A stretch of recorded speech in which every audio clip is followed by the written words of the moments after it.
Bank of America says it lost money in the first quarter, dragged down by $6 billion in legal expenses. Later this afternoon, other big companies like Google and American Express will report their first quarter earnings. The market opened today up.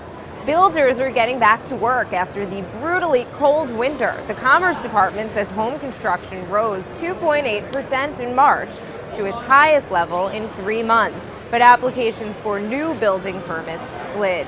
Some new help in the battle against smartphone thefts. So-called kill switches will be coming to smartphones next year. They allow the owner of a phone to disable the device remotely if it gets stolen. A wireless industry trade group says the nation's biggest smartphone makers have agreed to install the free tool on smartphones sold in the U.S.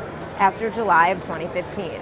And Ford is rolling out a limited edition Mustang GT in honor of the iconic car's 50th anniversary. It will come in 2 colors, Wimbledon white or Kona blue. Ford will only sell 1,964 of the cars, a tribute to the first Ford Mustang sold in 1964. No word on what it will cost. And that's your CBS Money Watch report. For more, follow me on Twitter @JillWagnerCBS. At the New York Stock Exchange, I'm Jill Wagner.